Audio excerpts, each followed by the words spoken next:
اگر 40 مومن اس میت کے اندر مردے کی تعریف کر دے کہ بڑا اچھا تھا، وہ فرشتے کہتے ہیں مولا تعریف ہو رہی تھی، کہ کتنے کا؟ 40۔ اللہ فرماتا ہے اگر میرے 40 بندے اس کی اچھائی پر متفق ہو گئے ہیں تو میں اس کو بخش دیتا ہوں۔ اسی لیے 2-4-6 لوگوں کو جمع کر کے 2-4-6 لوگوں کو جمع کر ماشاءاللہ بہت اچھا تھا، اس کی کتنا بھی پاپی ہوگا کوئی تو اچھی بات اس کی ہوگی، وہی اچھی بات کر دینے، سب سے مسکرا کے ملتا تھا، مل جل کے رہتا تھا، اس طریقے کی کوئی اس کی کچھ دیکھو، یہ آدمی کتنا بھی برا ہو کوئی نہ کوئی اس کی تو اچھائی ہوگی، تو اس کا ذکر کر دیا کرو۔ اگر اپنی اچھائی بیان کرنے سے اس کی مغفرت ہوتی تو اپنا جاتا کیا ہے؟ تو اگر ہم کسی کا بھلا چاہیں گے، ہو سکتا ہے اپنی میت میں بھی کوئی آ کر کے کہہ دے کہ میں بڑا اچھا تھا، تو اس کے صدقے اپنی بھی بخشش ہو جائے گی۔ اور میں تو کہتا ہوں یار کوئی نہ بھی چاہے نا تو میرا اللہ تو چاہتا ہی ہے بخش دینا، وہ تو چاہتا ہی ہے بخش دے، وہ کہتا ہے میں تمہیں عذاب دے کے کیا کروں گا اگر تم میرا شکر ادا کرو۔ تو حضور علیہ السلام، بلکہ حدیث پاک ہے کہ مومن کی موت اس کے گناہوں کا کفارہ ہے۔ بلکہ کیا بہانے ڈھونڈے جاتے ہیں، فرمایا گیا اگر جنازے کے اندر کوئی نیک آ جائے اور وہ کندھا دے دے تو بھی مردہ بخش دیا جاتا۔ نماز جنازہ میں 3 صف لگ جائے نا، یا 40 مومن جمع ہو جائیں تو بھی بخش دیا جاتا ہے۔ اور خاص بات کہ نہ 3 صفیں ہوئی، نہ 40 لوگ جمع ہوئے، نہ کسی نے تعریف کی، فرمایا گیا ہائے ہائے کیا انداز ہے بخشنے کے، اگر کسی بخشے ہوئے مردے کے قریب اس کی قبر بن جائے تو بھی اللہ بخش دیتا۔ دیکھیں ایمان پہ گیا تو بات کیا ہے۔ ایک مرتبہ ایسا ہوا، اس کو بھی غالباً امام سیوطی نے لکھا ہے، کہ ایک شخص کا انتقال ہوا تو اس کو دفن کیا گیا، تو جیسے اس کو دفن کیا نا تو لوگوں نے دیکھا کہ اس کی قبر پہ پھولوں کا گلدستہ اچانک نمودار ہوا۔ لوگ ارے ابھی تک تم ان سے غافل تھے، کیا اللہ کا پہنچا ہوا بندہ ہے، کیا اللہ کا نیک بندہ ہے کہ اس کو ادھر دفن کیا اور ادھر پھولوں کا گلدستہ قبر پہ۔ تو کچھ دیر ہوشیار ہوتے ہیں تو کہا کہ یار یہ تو اللہ کا ولی ہے، اس کو قبرستان میں نہیں ہونا چاہیے، اس کو کہیں اور ہونا چاہیے، اس کو قبرستان میں نہیں ہونا چاہیے، یہاں بڑی جگہ کی تنگی ہے، اس کو کہیں اور ہونا چاہیے۔ آپ سے ایک بات کہتا ہوں، دیکھو بہرحال قبرستان میں دفن ہونے کی فضیلت ہے، قبرستان میں دفن ہونے کی فضیلت ہے۔ اس کا فائدہ کیا ہے؟ قبرستان میں دفن ہونے کا فائدہ کیا ہے؟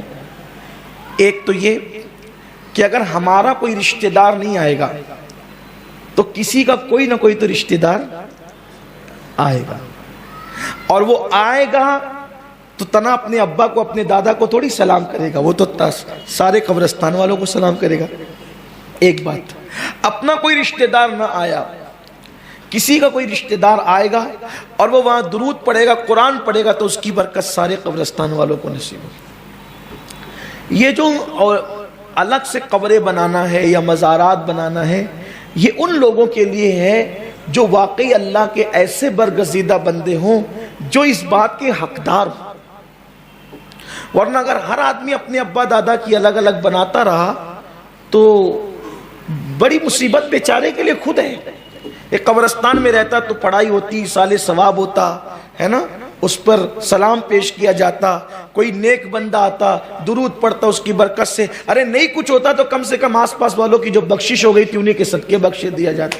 خام اندھیرے میں پڑے رہتے ہیں ادھر ادھر، یہ آپ اچھا نہیں کرتے۔ اپنے دھندے پانی کے لیے آپ اپنے مردوں پہ ظلم نہ کریں۔ اگر وہ عام مسلمان ہے، اگرچہ نیک ہے، کوشش کرو قبرستان میں دفن کرنا، یا پھر اگر آپ الگ ہی دفن کرنا چاہتے تو کسی مسجد میں کر دیں تاکہ عبادت کی برکتیں ملیں۔ یعنی مسجد کی زمین پہ نہیں کر سکتے، مسجد سے لگ کر آپ کی خود کی زمین ہو یا آپ نے خریدی ہو تو، ورنہ ایسا نہیں کہ آپ مسجد کی جو مومنوں نے مسجد کے لیے وقف کیا ہے آپ اس کو نہیں کریں۔ اگر آپ نے خود سے الگ سے لیو خریدی ہو تاکہ مسجد کی برکت، یا مدرسے میں دفن کریں، کیونکہ حضور فرماتے ہیں کہ طالب علم کسی قبر کے قریب سے گزرتا ہے تو 40 دن تک عذاب اٹھا لیا جاتا ہے، یعنی وہاں کرے جہاں بخشش کے آثار ہوں۔ اور میں تو کہتا ہوں کہ مالیگاؤں کا بڑا قبرستان اگر گھروں کے قریب ہو، اگر مالیگاؤں کا بڑا قبرستان گھروں کے قریب ہو، اب کچھ لوگ یہ بھی کرتے ہیں کہ پتہ نہیں گھر کہاں کہاں ہے اور لے جاتے ہیں بڑا قبرستان، یہ بھی نہیں ہونا چاہیے، لوگوں کو دقت ہوتی ہے، تکلیف ہوتی ہے، ایسا نہیں ہونا چاہیے۔ ہاں جن کے گھروں کے قریب ہے بڑی خوشی کی بات ہے، بڑی عظیم بات ہے۔ فقیر کے چھوٹے سے اندازے کے مطابق ہمارے اس قبرستان میں ہزاروں بڑے بڑے اولیاء کرام موجود ہیں، ہزاروں کہہ رہا ہوں، ہزاروں بڑے بڑے اولیاء کرام موجود ہیں۔ ہاں، اور خاص طور پہ وہ خطہ جو مشرقی سمتوں میں واقع ہے وہ تو گویا کہ زمینی جنت ہے۔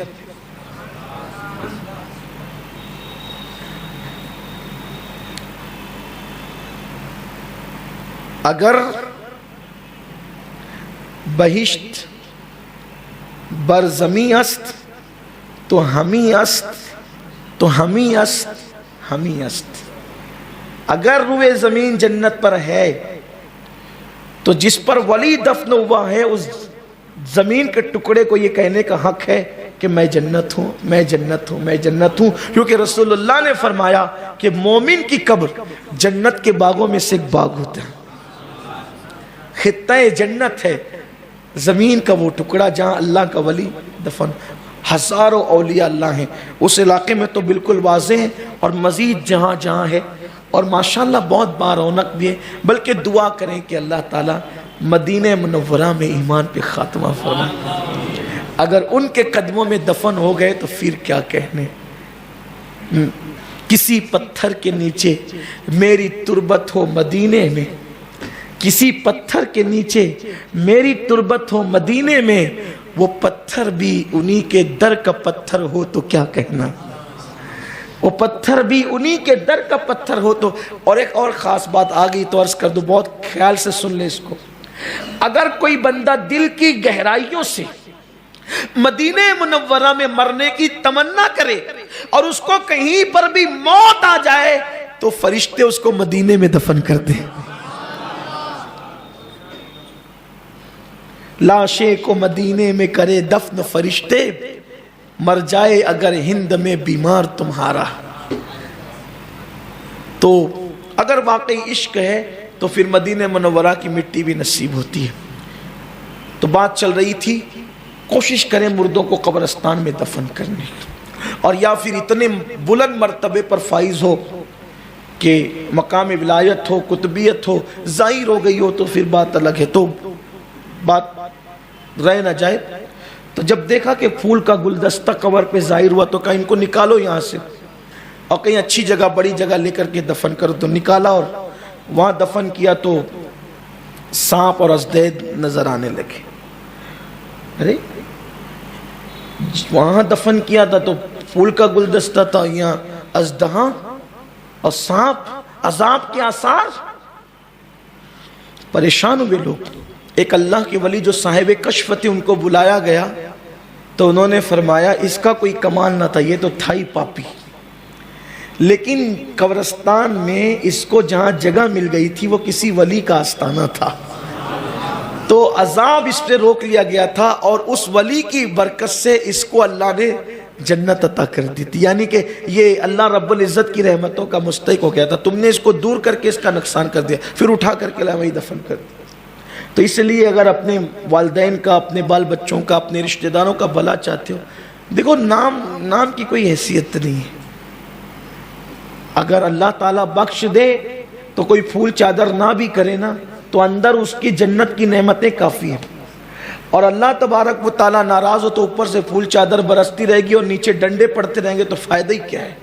اوپر سے سندل چل رہا ہے اور نیچے سے پھر جو ہے وہ کچھ اور ہو رہا ہے، تو یہ تو خطرناک بات ہے نا، بڑی خطرناک بات ہے۔ اس لیے اپنے بڑوں کا، اپنے بزرگوں کا، اپنے کا بھلا چاہوں۔ میں معاذ اللہ کسی پہ کرٹیسائز نہیں کر رہا ہوں، نکتہ چینی نہیں کر رہا ہوں، یہ بات میں پہلے بھی کہہ چکا ہوں اور آج بھی کہتا ہوں۔